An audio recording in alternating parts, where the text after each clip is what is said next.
का हमारा टॉपिक है मीन फ्री पाथ।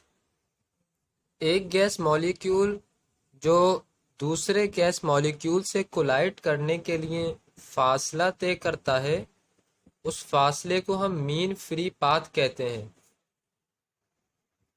फर्ज करें एक सिलेंडर है। सिलेंडर के अंदर गैस मॉलिक्यूल्स मौजूद हैं। सिलेंडर का एरिया ऑफ क्रॉस सेक्शन यानी कि मोटाई है पाई डी स्क्वायर।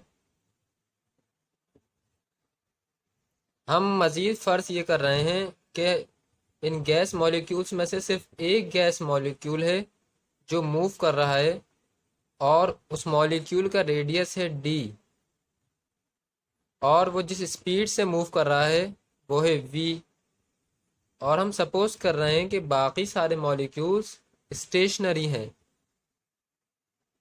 अब टाइम इंटरवल डेल्टा टी के अंदर हमारा मॉलिक्यूल पूरे सिलेंडर में मूव करेगा। अगर सिलेंडर की लेंथ फर्ज करें डेल्टा एक्स है, तो डेल्टा एक्स किसके बराबर होगा? वी डेल्टा टी के। तो वॉल्यूम ऑफ सिलेंडर हम किस फार्मूले से पता कर सकते हैं? Volume is equal to area into height. यहाँ पे हम डिस्टेंस लिख रहे हैं, तो डिस्टेंस का क्या है? वैल्यू वी डेल्टा टी, और एरिया कितना है? Pi D square. यहाँ पे डी से मुराद रेडियस है, ना कि डायामीटर। तो V is equal to area की जगह हम लिखेंगे पाई डी स्क्वायर, और डिस्टेंस की जगह हम लिखेंगे we delta T.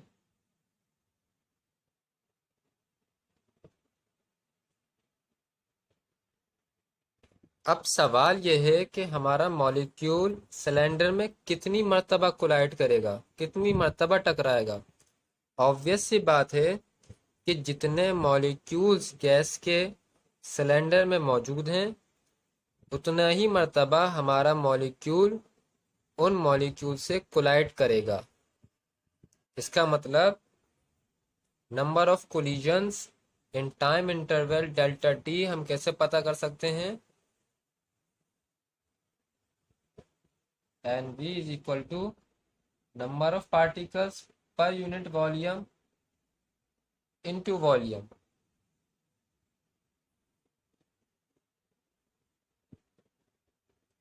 N upon B, volume की जगह वॉल्यूम की इक्वेशन डाल देंगे। वो क्या है? Pi D square V delta T. इसे इक्वेशन 2 का नाम दे देंगे।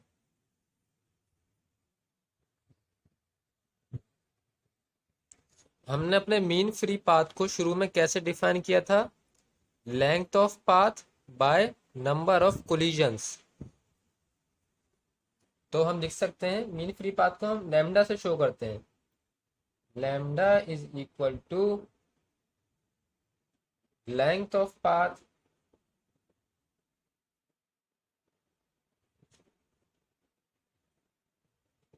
Upon number of collisions.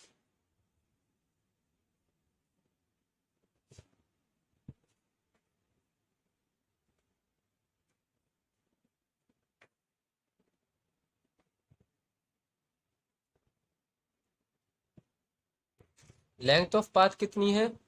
We delta T. और नंबर ऑफ कोलिजन्स कितने हैं? Number of particles per unit volume into pi D square V delta T. आइए पुट करते हैं values. Lambda is equal to V delta T upon pi D square V delta T N upon V. अब समझिए जरा, ऊपर जो velocity है यह है एवरेज वेलोसिटी, नीचे जो वेलोसिटी है यह है relative velocity. V delta T से वी डेल्टा टी कैंसिल हो जाएगा, तो हमारी इक्वेशन क्या बन जाएगी? Lambda is equal to 1/πd²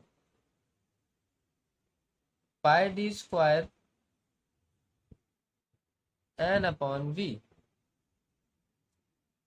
तो ये है हमारी इक्वेशन मीन फ्री पाथ की। अब इस इक्वेशन में एक मसला है। मसला ये है कि हम सपोज करके चले थे कि सिर्फ एक मॉलिक्यूल मूविंग है, सिर्फ और सिर्फ एक मॉलिक्यूल हरकत में है, बाकी सारे मॉलिक्यूल्स स्टेशनरी हैं, वो हरकत नहीं कर रहे। जबकि रियल सिस्टम्स में गैस के तमाम मॉलिक्यूल्स मूव कर रहे होते हैं। तो इसमें एक प्रॉब्लम है। तो इसका मतलब हमें अपनी मीन फ्री पाथ की इक्वेशन को अब रिफाइन करना पड़ेगा। हमने शुरू में कहा था कि दो मॉलिक्यूल्स के कोलिजन के बीच का जो फासला है वो है मीन फ्री पाथ। फर्ज करें पहले मॉलिक्यूल के कोलिजन के वक्त वेलोसिटी थी v1 और दूसरे मॉलिक्यूल के कोलिजन के वक्त है v2। v2 माइनस में होगी क्योंकि ये अपोजिट डायरेक्शन में है। तो इन दोनों की जो एवरेज वेलोसिटी है, रिलेटिव वेलोसिटी, वो क्या होगी? v rev is equal to v1 minus v2।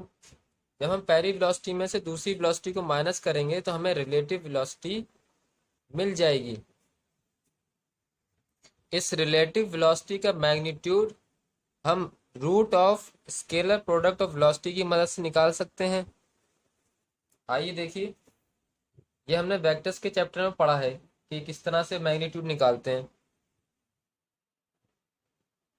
We rel is equal to radical v rel dot v rel. अब हम वी रेल की जगह लिख देंगे v1 minus v2, v1 minus v2 dot product v1 minus v2। Brackets को open करेंगे,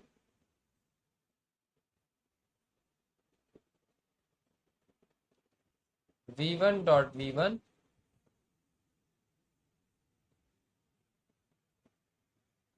minus v1 dot v2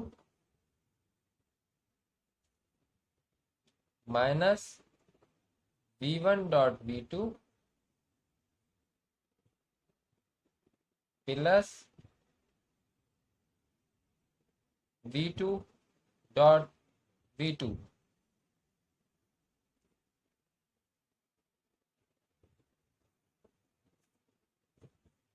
v1 dot v1 दोनों value same है, माइनस माइनस प्लस, तो क्या हो जाएगा? -2 v1 dot v2 plus v2 dot v2।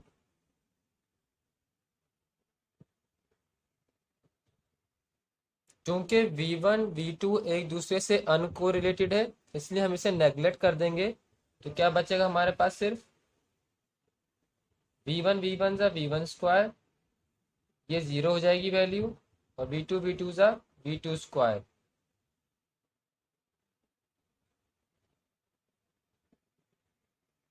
अब हम फर्ज कर रहे हैं कि v1 और v2 बराबर है एवरेज वेलोसिटी v के। तो हमारी इक्वेशन क्या बन जाएगी? V rel is equal to radical v² plus v²। v² plus v² is equal to radical 2v²। Square से रेडिकल कैंसिल हो जाएगा, सिर्फ 2 पे रेडिकल बचेगा। तो V rel is equal to radical 2v। तो ये हमारी रिलेटिव वेलोसिटी की इक्वेशन आ गई है।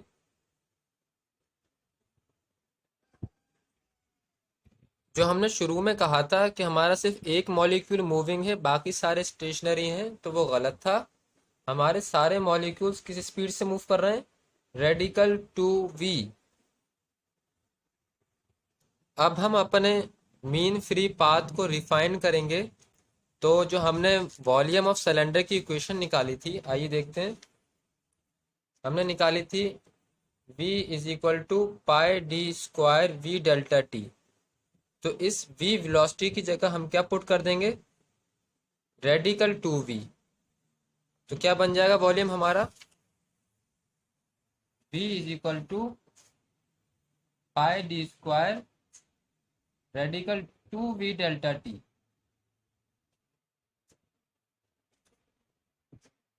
तो मीन फ्री पाथ की फाइनल इक्वेशन कैसे बनेगी, आइए देखते हैं, पीछे आइए। नंबर ऑफ कोलिजन्स का फार्मूला हमने क्या निकाला था, number of particles per unit volume pi D square V delta T. तो यहाँ पे भी v के साथ क्या आ जाएगा, रेडिकल टू। ठीक इसी तरह यहाँ पर देखिए v के साथ क्या आ जाएगा, radical two v delta T बन जाएगा। ये v डेल्टा टी से v डेल्टा टी कैंसिल हो जाएगा, तो रेडिकल टू यहाँ रह जाएगा। तो आंसर में फाइनल हमारी इक्वेशन में क्या आ जाएगा, रेडिकल टू। तो final equation of mean free path क्या बन जाएगी,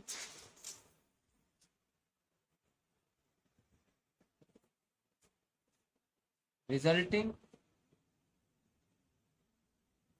मीन फ्री पाथ इज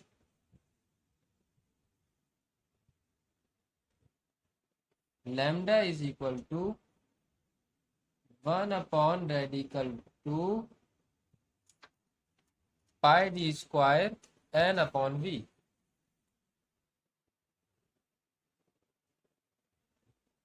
ये है हमारी final equation mean free path. अब सवाल ये है कि number of particles per unit volume हम कैसे निकालेंगे, n/v कैसे पता करेंगे, ये भी आखिर में आपको मैं सिखाते चलूँ। ये तो ख़त्म हो गया टॉपिक, लेकिन ये एक एसोसिएटेड टॉपिक है, n/v कैसे पता किया जाए। आइडियल गैस लॉ क्या कहता है हमारा,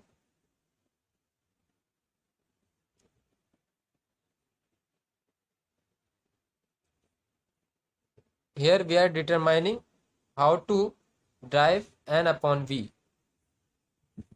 आइडियल गैस लॉ कहता है pv is equal to n K t।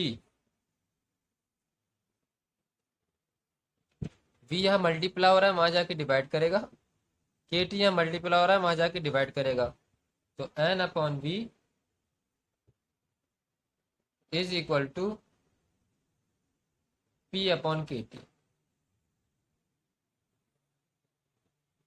तो n/v की जगह हम p/kt लिखेंगे, तो क्या इक्वेशन बन जाएगी, lambda is equal to kt upon radical two pi D square into P.